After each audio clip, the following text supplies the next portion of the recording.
아멘. 오늘은 계획이 무너질 때라는 제목으로 같이 말씀의 은혜를 나누도록 하겠습니다. 인생을 살다 보면 아마 여기 계신 분들 중에서도 많은 분들이 저보다 더 많은 인생을 사신 인생의 선배님들이신데, 인생을 살다 보니까 내 뜻대로 될 때가 많습니까? 내 뜻대로 되지 않았던 순간이 더 많습니까? 아마도 내 뜻대로 되지 않았던 순간이 더 많다고 얘기하시는 분들도 많으실 겁니다. 왜냐하면 그 일이 이루어지지 않을 때는 이렇게 생각이 들 때가 있습니다. 내가 믿음이 부족해서 그런 것은 아닌가? 준비가 부족해서 그런 것은 아닌가? 아니면 아직은 좀 때가 아니어서 그런가? 아니면 이 길이 아니어서 그런가? 아니면 이것이 하나님이 나에게 주시는 믿음의 시험인가? 이런 온갖 생각들이 다 들 때가 있습니다. 어쨌든 간에 당장은 내 뜻대로 되지 않으면 그 순간이 잘 이해가 되지 않는 것이 우리의 솔직한 마음입니다. 그렇게 이해할 수 없는 그런 상황에서 마치 무너져 버린 것 같고 실패한 것 같은 생각이 들었을 때, 내 계획이 무너졌을 때 우리는 어떻게 해야 될까요? 오늘 말씀을 통해서 함께 살펴보기를 원합니다. 이제 오늘 사도행전 16장부터는요, 바울의 제2차 전도 여행이 시작되고 있습니다. 이제 1차 전도 여행이요, 무작정 가는 곳들마다 복음의 씨를 뿌리는 것이 목적이었어요. 그러다 보니까 박해가 일어나든 어려움이 있든 어쨌든 간에 가는 곳마다 무조건 복음의 씨를 뿌렸습니다. 그러다 보니까 어떤 일이 발생되느냐, 힘든 고난을 만날 때가 있고요, 때로 매를 맞을 때가 있었고 박해를 받을 때가 숱하게 일어났다는 겁니다. 그래서 이제는 다시 몸을 추려서 2차 전도여행을 시작했을 때는 목적이 조금 달라집니다. 바로 1차 전도여행 때 갔던 곳을 다시 방문할 거예요.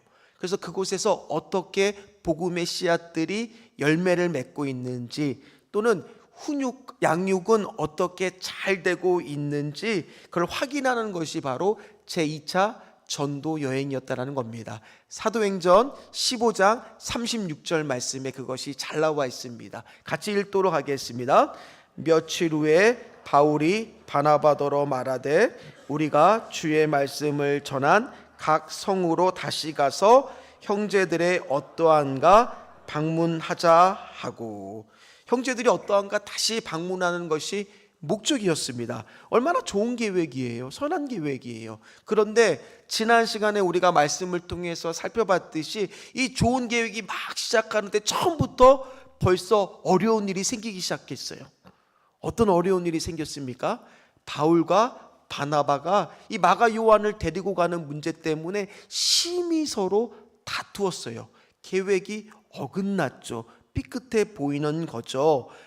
이처럼 우리가 좋은 계획을 세웠다 그래도, 하나님 보시기에 선한 계획을 세웠다 할지라도 그 계획이 늘 평탄한 길만 가는 것은 아니라는 거예요. 이렇게 계획이 무너지는 것 같은 어려움이 오는 그 순간에도 우리는 오늘 첫 번째 기억할 것이 있습니다. 우리 같이 읽도록 하겠습니다. 하나님의 뜻밖의 은혜가 있습니다. 뭐가 있다라는 거예요? 하나님의 뜻밖의 은혜가 있더라는 거예요.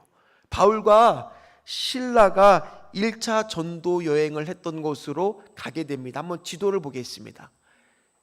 이제 바나바는 마가 요한을 데리고 구브로 섬으로 갔기 때문에 이제 그곳으로 갈 필요는 없었기 때문에 바울은 실라를 데리고 육로를 통해서 더베와 루스드로라는 지역까지 가게 됩니다. 오늘 그것이 1절 말씀입니다. 우리 한번 1절 말씀 같이 읽도록 하겠습니다. 바울이 더베와 루스드라에도 이르매 거기 디모데라 하는 제자가 있으니 그 어머니는 믿는 유대 여자요 아버지는 헬라인이라. 아멘. 오늘 말씀해 보니까 바울이 더베와 루스드라에 이르매라고 되어 있어요. 여기서 이르매라고 하는 방향을 나타내는 헬라어의 뜻은 뭐냐면 안으로 깊숙이에요. 다시 거기로라는 뜻입니다. 그러니까 지금 이 사도 바울이 가기는 가는데 어디를 갔냐? 루스드라라고 하는 곳까지도 다시 또 갔다라는 거예요. 깊숙이 들어갔다라는 거예요. 그런데 다른 곳은 몰라도 루스드라는 저 같으면 가고 싶지 않았을 것 같아요. 왜 안 가고 싶었겠습니까? 그곳에서 어떤 일이 일어났어요? 이 사도 바울이 복음을 전하니까 거기 특별히 앉아있던 이 걷지 못했던 자를 일으켜 세우니까 사람들이 환호하기 시작했어요. 야, 이거는 제우스다, 헤르메스가 다시 왔다고 그러면서 사람들이 막 환호했을 때 그것을 뜯어 말렸습니다. 그런데 이렇게 환영받던 그곳에서 강경한 유대인들이 선동을 해서 사도 바울을 향해서 돌을 던지기 시작하는 거예요. 돌을 맞았습니다. 그래서 기절을 아마 했을 것 같습니다. 그런 여러 가지 죽을 거다는 상처 속에서 사람들은 죽은 줄 알고 이 사도 바울을 끌어다가 성 밖으로 내어 던졌던 곳이 바로 어디예요? 루스드라예요. 그럼 루스드라 생각할 때마다 어떤 마음이 들겠습니까? 거기 가는 것이 두려운 마음이 들 거 아닙니까? 트라우마가 있을 거 아닙니까? 상처와 상흔들이 남아있을 거 아닙니까? 근데 거기 가고 싶은 마음이 우리 같으면 쉽게 들 수가 있겠습니까? 그러지 않았을 것 같아요.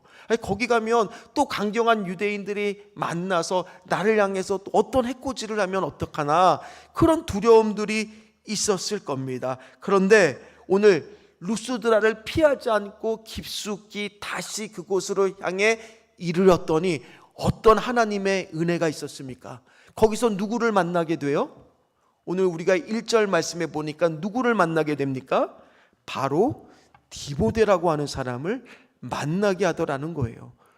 출발할 때는 정말 평생에 함께할 것 같은 동역자인 자신을 이끌어준 누구를 잃어버렸습니까?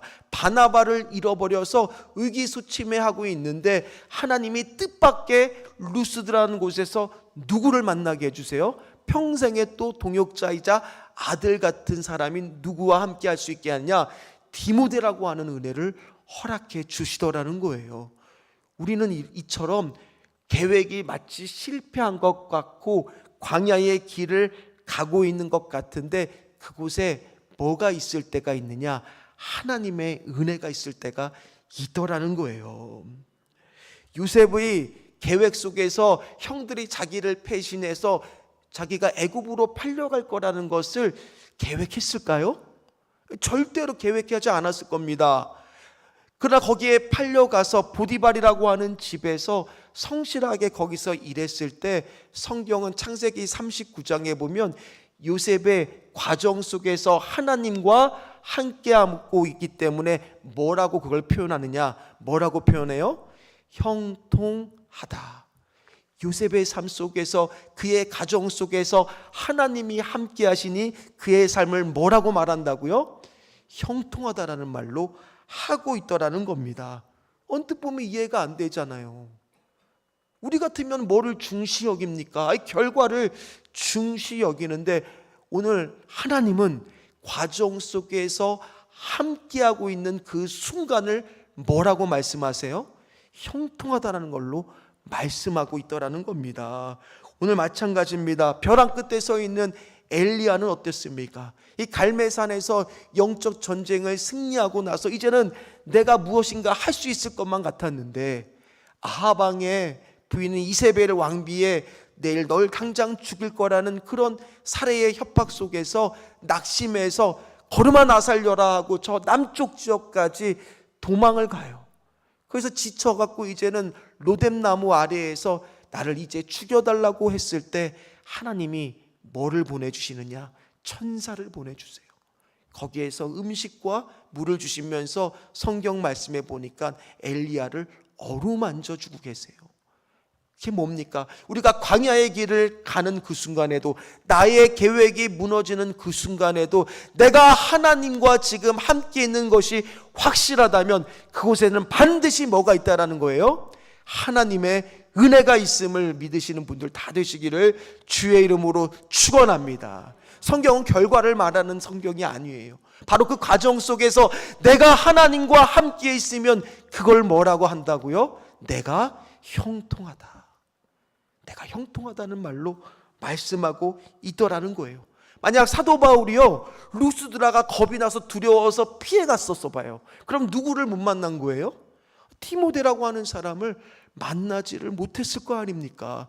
정말 두렵지만 그곳에 갔더니만 정말 내가 평생에 함께할 수 있는 나의 믿음직한 디모데라고 하는 하나님의 뜻밖의 은혜를 만날 수가 있게 되었다라는 거예요. 오늘 마찬가지입니다. 우리 사랑하는 귀한 신전주교회 성도 여러분들도 지금 하나님하고 동행하고 계십니까? 하나님과 함께하고 계십니까? 그러면 계획이 무너져 있는 그 순간에도 반드시 뭐가 있다라는 거예요? 하나님의 은혜가 있다라는 거예요. 그러면 나는 뭐다? 우리 같이 함께 외치도록 하겠습니다. 나는 형통하다. 나는 형통하다. 그 은혜가 있으시기를 주의 이름으로 축원합니다. 이 디모데가 어디 보통 청년입니까? 오늘 성경 말씀의 1절에 보면은 뭐라고 그 앞에 표현하느냐? 제자 디모데라고 표현하고 있어요.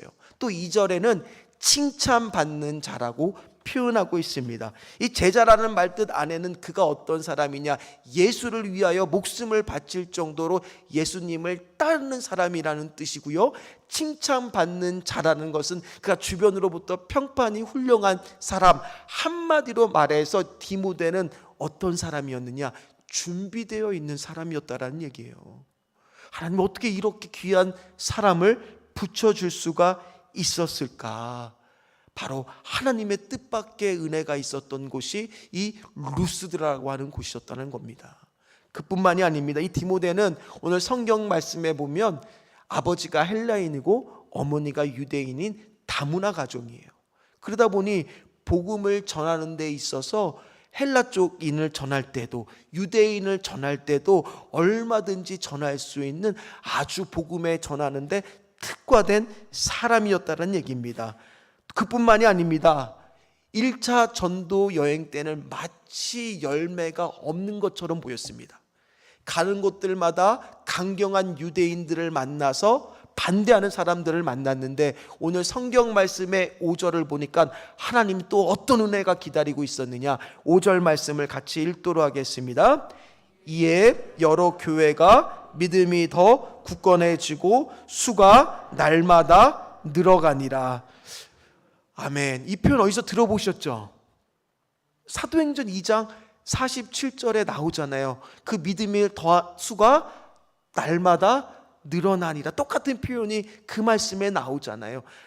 초대교회의 그 오순절 성령의 사건을 통해서 교회가 부흥하고 성장했던 것처럼 바울이 1차 전도여행 때 뿌렸던 복음의 씨앗들이 2차 전도여행 때 다시 방문할 때마다 사도 바울은 어떤 마음이 들었을 것 같습니까? 내가 복음의 씨앗을 뿌리면서 거기서 온갖 힘들고 고생했던 것들이 막상 다시 방문해 보니까 잘 양육되고 자라는 모습을 보면서 얼마나 신이 났을까요? 얼마나 행복했을까요? 가는 곳들마다 어떤 고백이 나오겠습니까? 하나님이 나와 함께 하시니까 내가 형통한 은혜를 누리고 있구나. 이런 고백이 계속되지 않았겠습니까?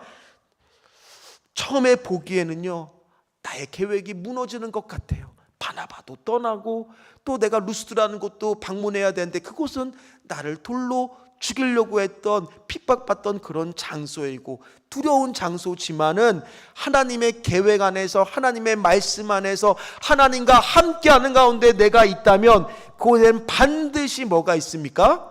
하나님의 은혜가 있다. 오늘 그것을 경험하고 있는 거예요. 그러면서 요셉과 똑같이 고백할 수가 있는 거예요. 우리도 똑같이 고백할 수 있는 것이에요. 내가 지금 내 계획이 뜻대로 되지 않는 분이 이 가운데 있습니까? 그러나 내가 만약 하나님과 지금 함께하고 있다면 그 가운데도 반드시 뭐가 있습니까? 하나님의 은혜가 있는 줄 믿으시기를 주의 이름으로 축원합니다. 그러면 바로 나는 지금 어떤 축복을 누리고 있는 거예요? 나는 형통하다. 형통의 은혜를 누리고 있는 거예요. 특별히 사랑하는 신전주교회 우리 성도 여러분들 삶 가운데도 뜻하지 않는 일들이 지금 일어나는 분들도 있을 거예요. 그런 과정 속에서도 하나님이 함께하고 있다면 반드시 거기 안에도 뜻밖의 하나님의 은혜를 만나는 축복이 있으시기를, 형통의 축복이 있으시기를 주의 이름으로 축원합니다. 축원합니다. 지금 당장은요, 내가 세운 계획이 무너지는 것 같아요. 없어지고 안 보이는 것 같아요. 그러나 그 가운데 어떤 은혜가 오늘 말씀을 보면 흐르고 있느냐, 두 번째입니다. 같이 읽도록 하겠습니다. 내 계획이 무너지면 하나님의 계획이 보이기 시작합니다. 오늘 6절 7절 말씀을 같이 읽도록 하겠습니다. 성령이 아시아에서 말씀을 전하지 못하게 하시거늘 그들이 부르기아와 갈라디아 땅으로 다녀가 무시아 앞에 이르러 비두니아로 가고자 애쓰되 예수의 영이 허락하지 아니하시는지라. 아멘. 자, 바울의 계획은 뭐였습니까? 지도를 다시 한번 다른 지도를 보여주시면, 원래 바울의 계획은 비두니아 지역, 저 위쪽 튀르기에 터키라고 과거에는 불렀던 지역으로 가는 게 원래의 계획이었어요. 그런데 오늘 6절과 7절 말씀을 보니까 자꾸 갈 때마다 뭐가 막는 것처럼 느껴져요? 예수님이 막는 것처럼, 성령님이 막는 것처럼 느껴지더라는 거예요. 그랬을 때 이 좌절된 마음 안에는 이거 내가 지금 잘못하고 있는 것인가? 내 계획이 뜻대로 안 되니까 이거 어떤 실망하는 마음이 들 수도 있는 그 순간이에요. 마치 실패한 것은 아닌지 그런 마음이 들 때라는 거예요. 그런데 주님이 막으실 때는 다 이유가 있더라는 겁니다. 주님이 막으실 때는 내 작은 생각과 내 뜻이 주님 앞에 다 내려놓는 가운데 비로소 뭐가 보이기 시작하는 거예요. 내 계획이 무너지는 이 순간 뭐가 보이기 시작하냐? 하나님의 계획이 조금씩 보여지기 시작하더라는 거예요. 오히려 하나님의 더 큰 계획이 열리던 순간이라는 겁니다. 오늘 우리가 알고 있는 말씀이 있습니다. 잠언 16장 9절 말씀을 한번 같이 읽어보도록 하겠습니다.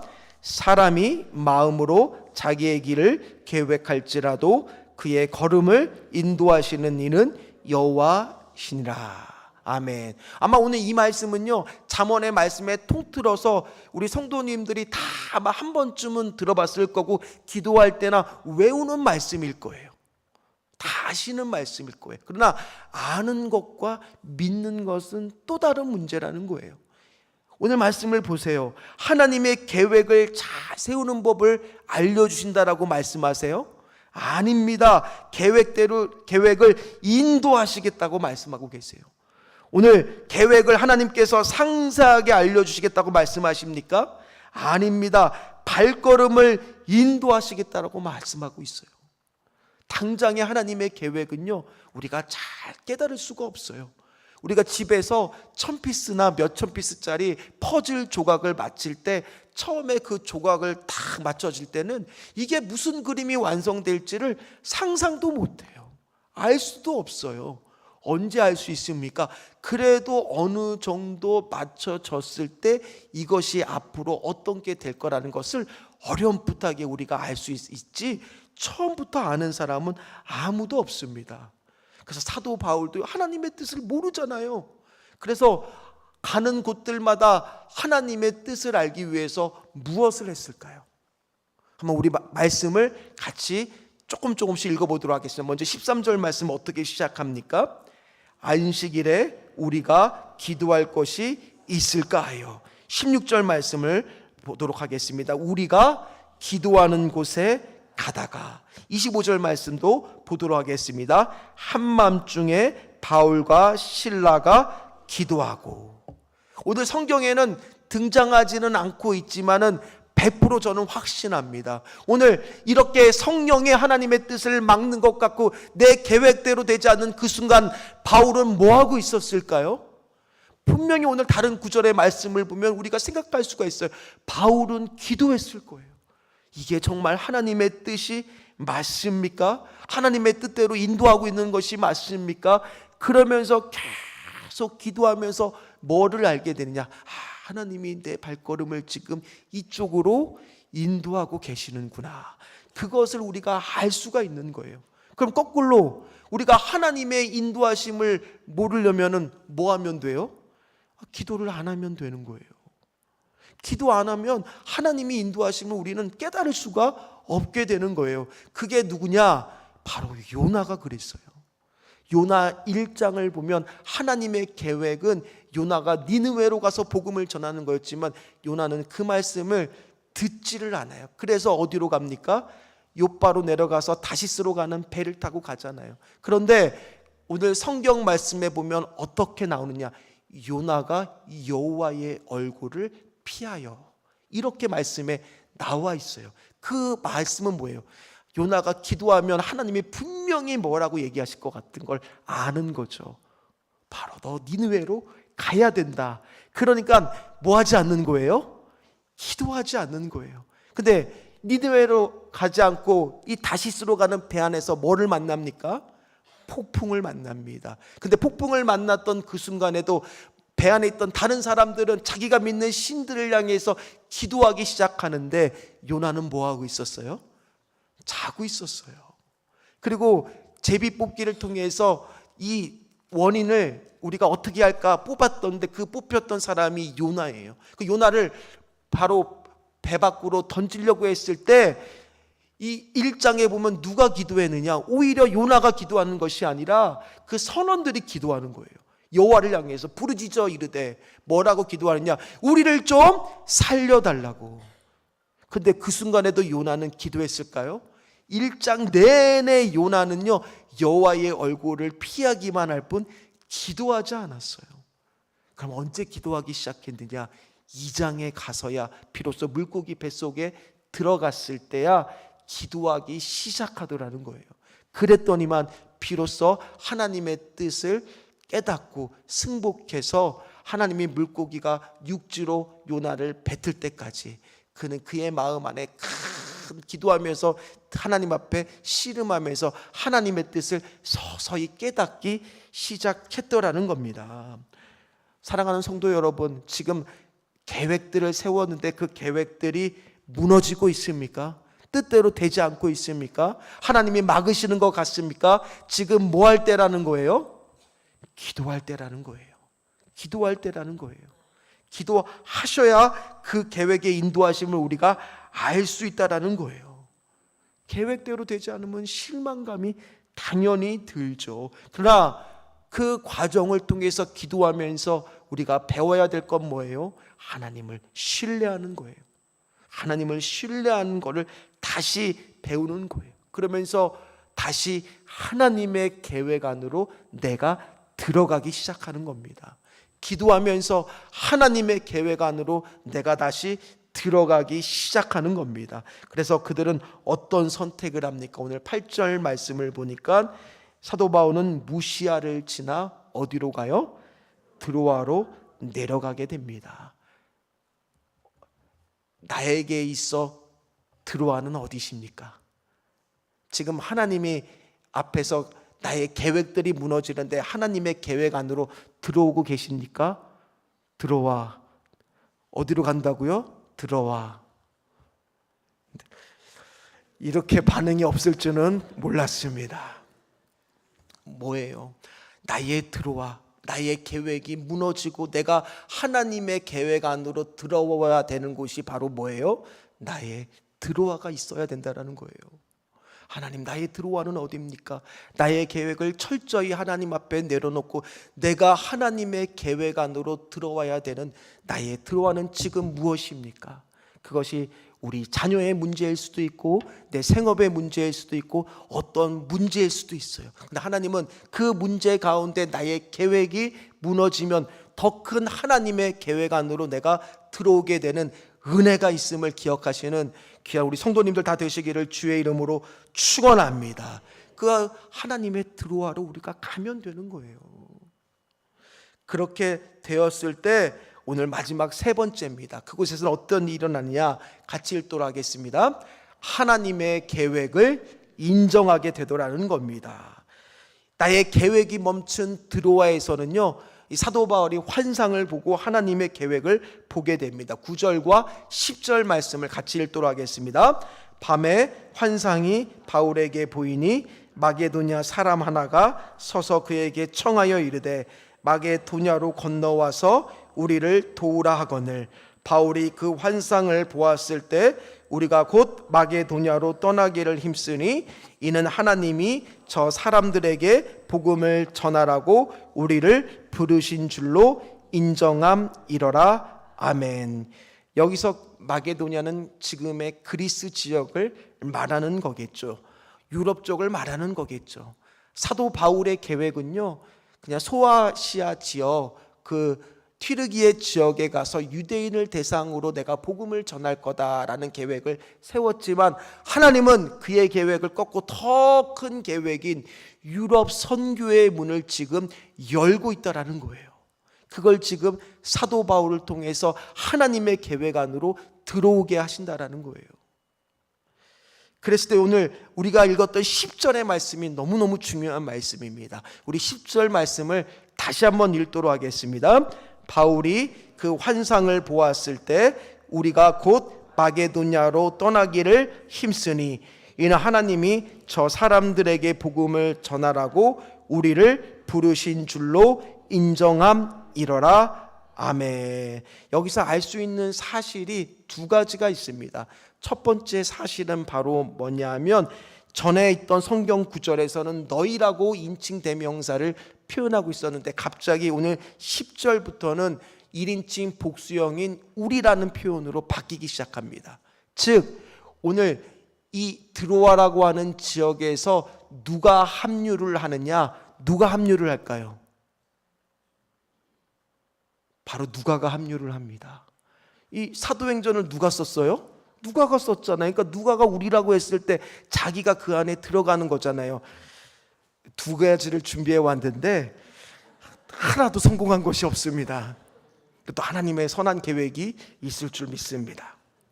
어쨌든 누가가 여기서 합류를 하는 거예요. 근데 먼 길을 떠나는데 이 누가의 직업이 뭐예요?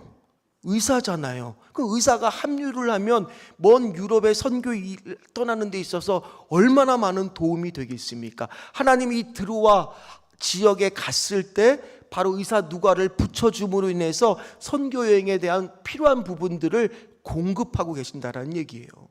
하나님의 계획 안으로 내가 들어가니까 하나님이 필요한 것들을 공급하기를 시작합니다. 그리고 더 중요한 것은 오늘 우리가 읽었던 10절 맨 마지막 말씀에 어떻게 마무리를 해요?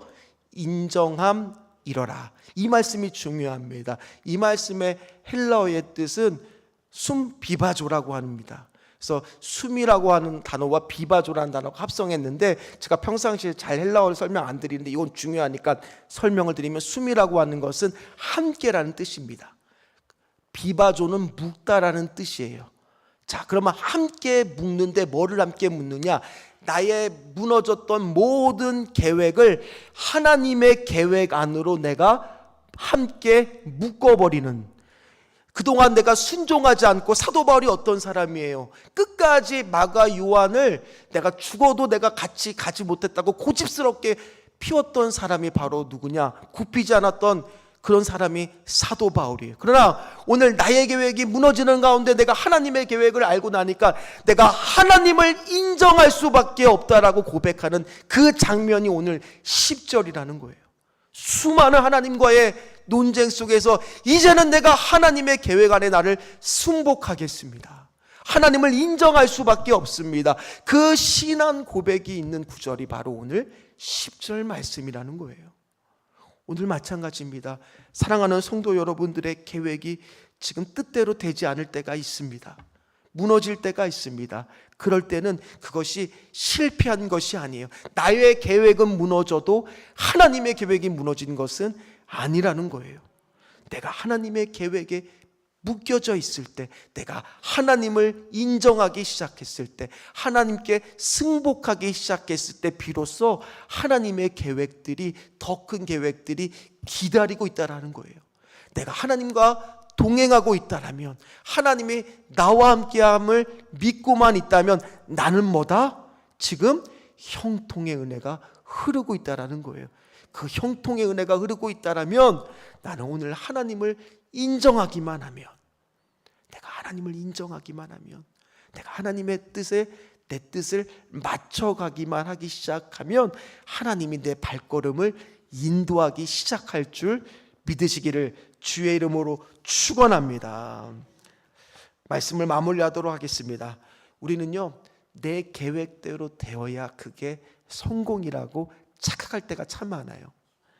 근데 하나님의 계획대로 되면 내가 무언가 혹시나 하나님 앞에 희생을 해야 되는 것은 아닌가, 헌신해야 되는 것은 아닌가, 내 모든 것들을 다 드려야 되는 것은 아닌가, 이런 마음과 생각을 가질 때가 있어서 하나님 앞에서 그렇게 마음을 먹기가 어려울 때가 있습니다. 그러나 예레미야 29장 11절 말씀을 보면 하나님은 이렇게 말씀하십니다. 같이 읽도록 하겠습니다.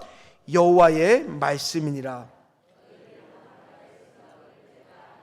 평안이요 재앙이 아니니라. 너희에게 미래와 희망을 주는 것이니라. 아멘. 하나님이 우리에게 주려고 하는 것은 재앙이 아니에요. 무조건 희생과 헌신만 말씀하시는 게 아니라 뭐를 주세요? 평안을 주시고 미래와 희망을 주신다라는 거예요. 또 그뿐만이 아닙니다. 예수님도 우리에게 말씀하셨습니다. 요한복음 14장을 우리가 성시교독에서 했지만 그 1절 말씀이 바로 뭐냐? 너희는 마음에 근심하지 마라. 하나님을 믿으니 또 나를 믿으라. 하나님의 계획 안에 우리가 들어가기 시작하면 하나님을 신뢰하기 시작하는 거예요. 하나님을 신뢰하기 시작하면 그 과정 속에서 성경은 내가 하나님이 나와 함께 하심을 믿고 있는 그 순간을 뭐라고 말씀한다고요? 나는 형통하다. 그렇습니다. 하나님, 저도 내 계획대로 되지 않을 때가 참 많았습니다. 특별히 그럴 때마다 가장 차 안에서 혼자 있을 때가 가장 좋았어요. 차 안에서 혼자 운전할 때 항상 이 찬양을 부르면서 참 많은 위로를 받았습니다. 마치 하나님이 나에게 말씀해 주시는 것 같았어요.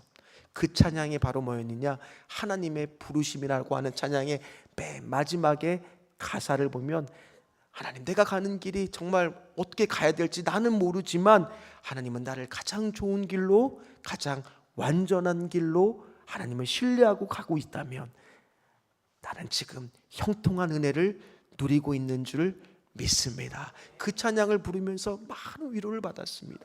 우리 사랑하는 성도 여러분, 아마 지금 이 안에 계신 분들 중에서 나의 계획대로 되지 않은 것 같다라고 지금 좌절하고 낙심하는 분도 혹 있을지도 모릅니다. 그러나 내가 오늘 하나님이 나와 함께 계심을 확신하고 믿는다라면 나는 오늘 형통의 삶을 누리고 있는 것을 믿으시기를 주의 이름으로 축원합니다. 축원합니다.